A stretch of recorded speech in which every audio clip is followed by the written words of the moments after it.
Hey, Shalom, all praises, glory, and honor unto Yahweh, Ba'ashem, Yahweh Shai, Ba'ashem, Rakakadash. Double honors unto our apostles and elders of Great Millstone that rule well through the scriptures. Peace to the hopeful elect.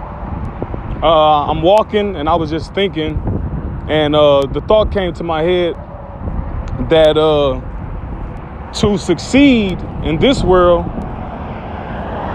as a so-called black man, for the most part, you have to do it at the expense of your own people. And what I mean by that is when you look at the success of some of our people really dealing with the Negroes right now, it came at the expense of the rest of our people as a nation. For example, take Kamala Harris for an example. All right, the vice presidential candidate for the Democratic ticket. She was the Attorney General of California, if I'm not mistaken. So how many so-called Negroes, Latinos, and Native Americans did she put in jail? All right. And I forget the title she had, but if I'm not mistaken, I can fact check it. I know whatever she had to do with putting people in jail. All right. Or was it the Attorney General of California, or the District Attorney, the DA, or something along those lines? Now, the average person or the average Israelite will think that, look, she done fought and scathed her way all the way up to be the vice presidential nominee. Ain't that, a lot of people look at that and give it like kudos and applause and see what the education can do you. See what happens if you just continue and work hard and all of that things of that nature. But how many of our people suffered for her to get there? And this wasn't just I wasn't thinking of Kamala Harris when I started this video. I was actually thinking about rappers. Because, they got the infamous letter that changed hip-hop. Because when you do a research on hip-hop was one of the bases of hip-hop was how well you can articulate a thought process without using foul language. See, that was the whole purpose initially of hip-hop, was how well can you articulate a thought with your word. How good is your word play?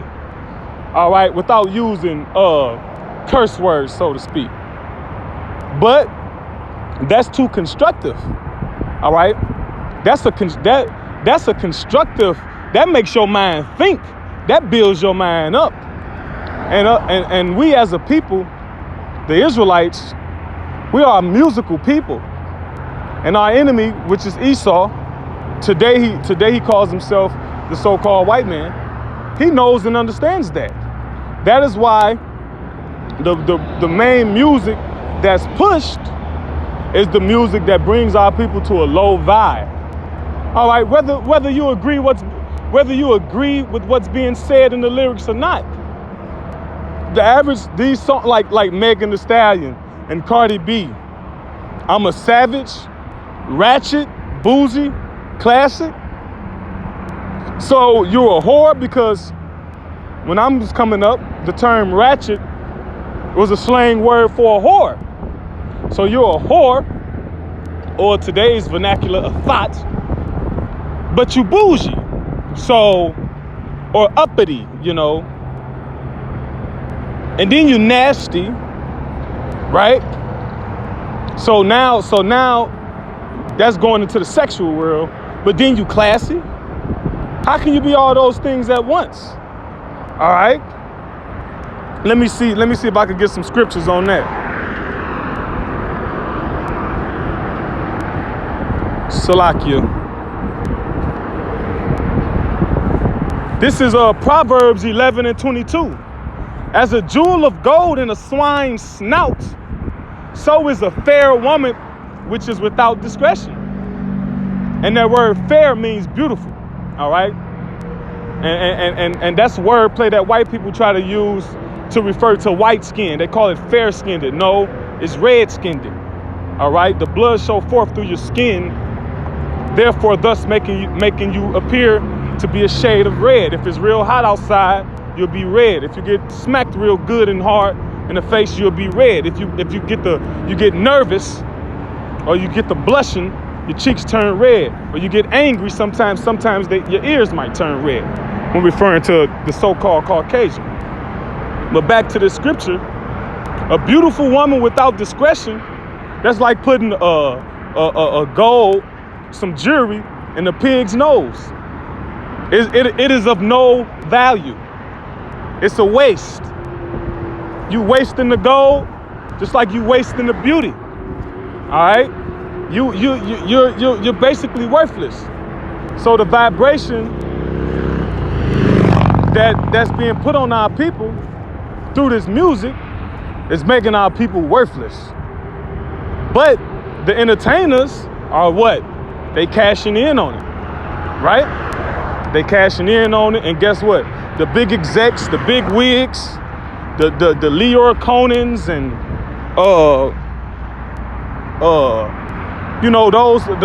those mainly JEW-ish people, they benefit the most and give you a couple crumbs.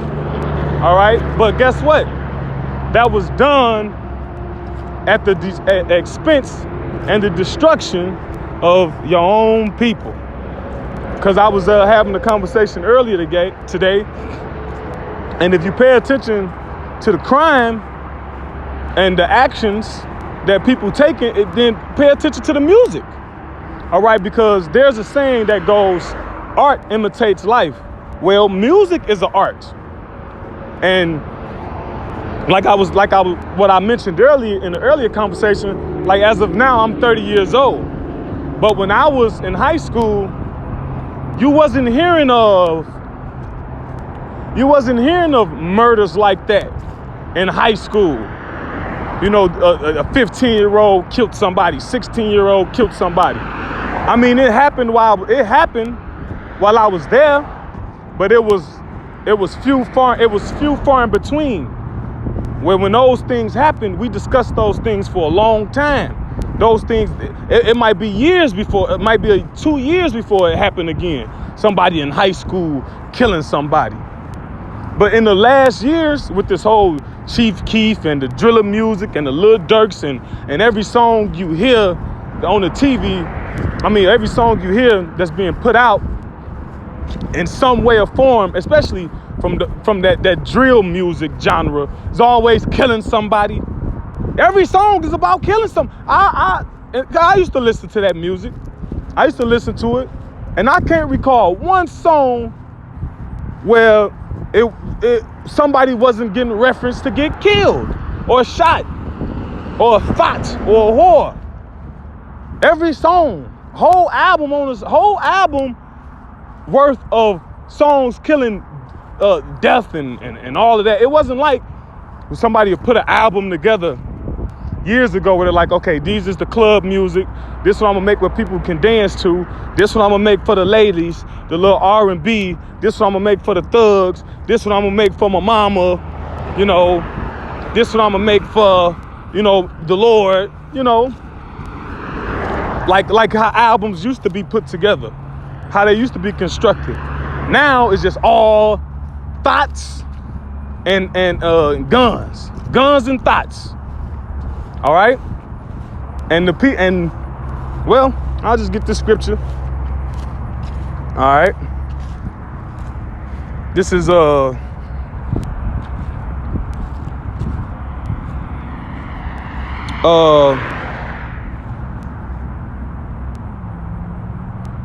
this is the book of St. John,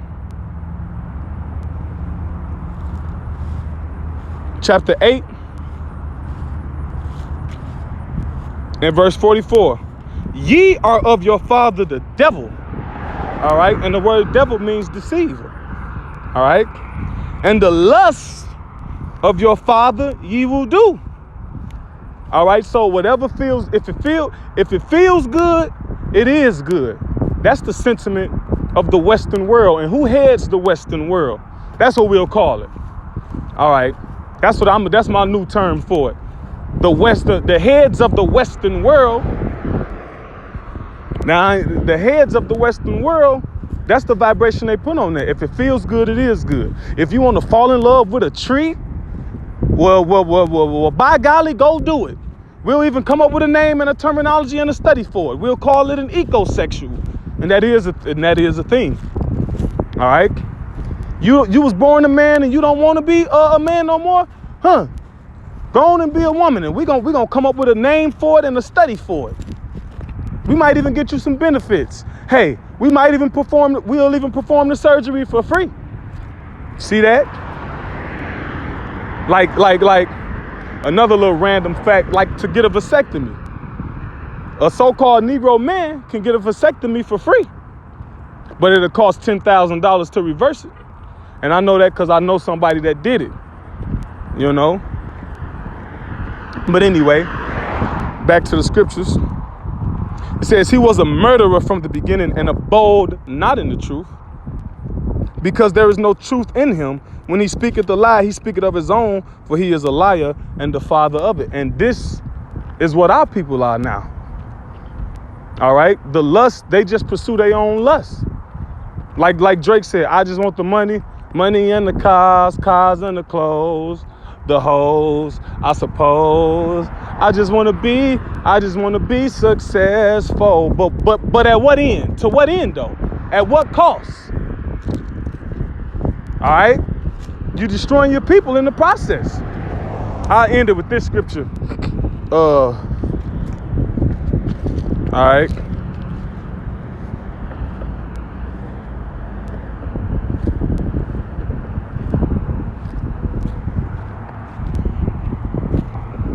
This is 1 John chapter 2 and 15. It says, love not the world, neither the things that are in the world. If any man love the world, the love of the Father is not in him. Right. That's why you got a lot of people in a panic and an uproar, you know, especially like the so-called Negroes, so-called black people that's, you know, like middle class blacks, maybe even a little bit upper class. But a lot of middle class so-called black people is really panicking about this election, even though both choices, no matter who gets selected, because that's what it is, a selection.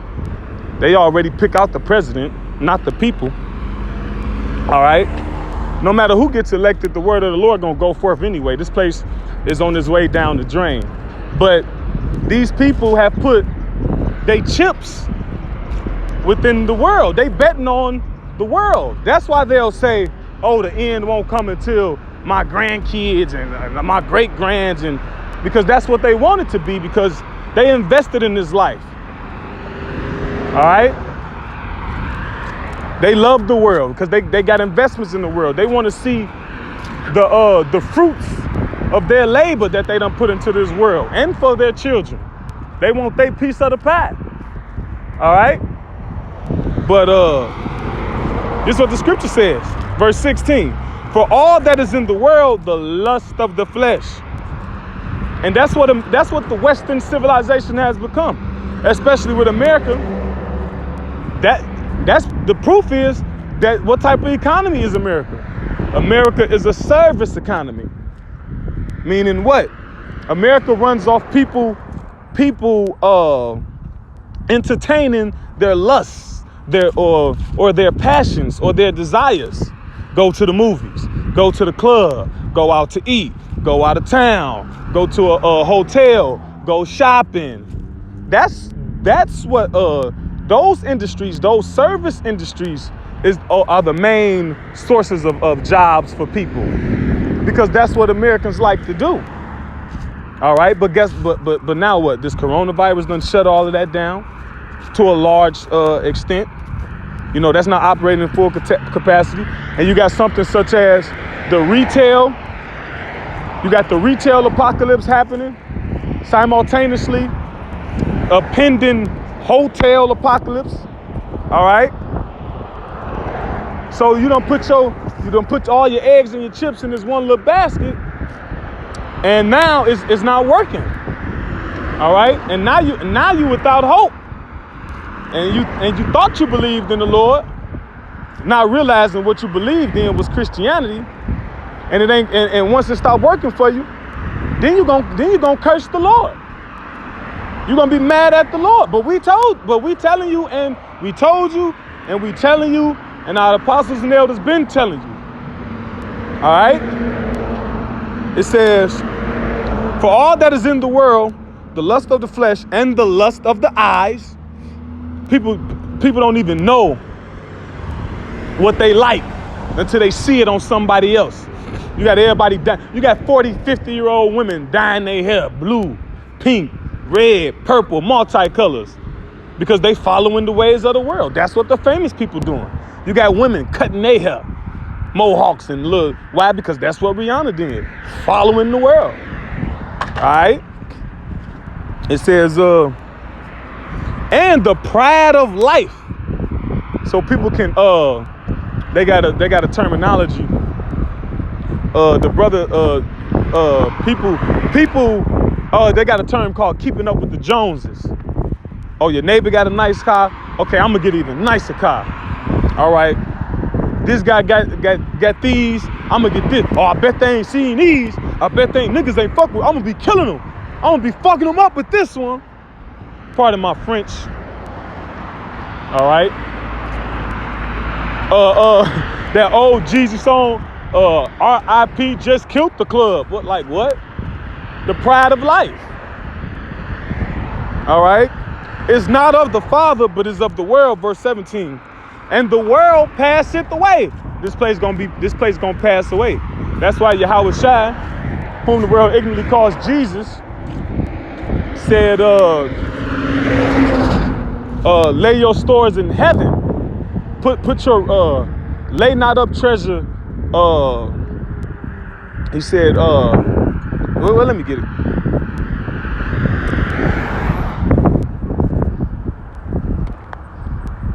Pardon me. This is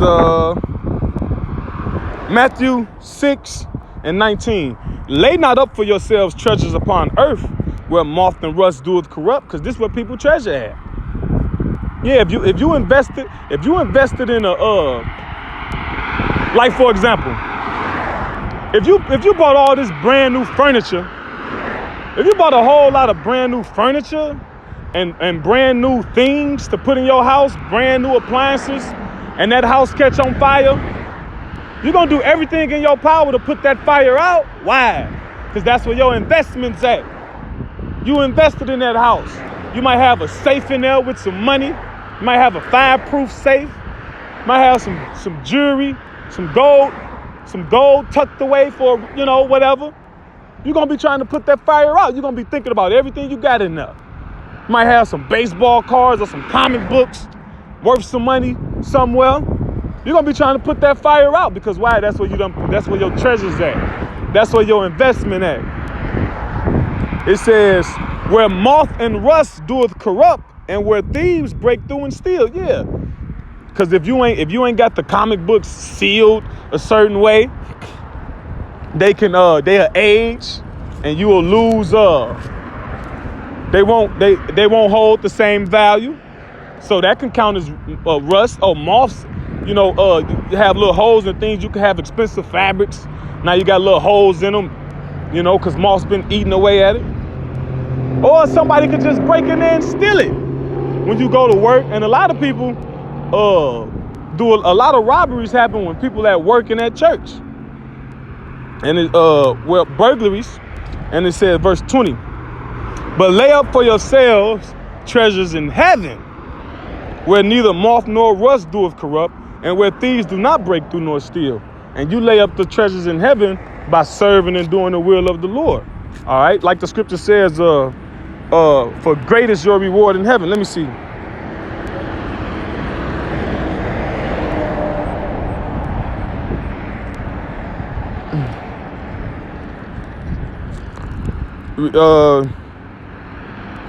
This is Matthew 5:11. Blessed are ye when men shall revile you and persecute you and shall say all manner of evil against you falsely for my sake. It says, rejoice and be exceeding glad, for great is your reward in heaven. Right, so when you down here going through whatever persecution you going through, and the reason you're being persecuted is because you're serving the Lord and you're doing his will and his work, well, rejoice, for great is your reward in heaven. And that ain't gonna pass away. That can't be stolen from you. That ain't gonna be, it's not corrupted, and it won't rust. It says, for so persecuted they the prophets which were before thee.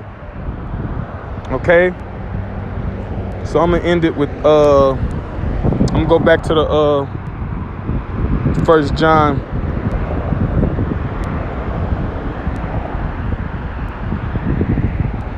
It says verse 17, and the world passeth away, and the lust thereof, but he that doeth the will of the Most High abideth forever. So with that, Lord willing, this was an edifying lesson to the hopeful elect. Call halayim la Yahweh by Hashem Yahweh Shai by Hashem Kakodash. Shalom wa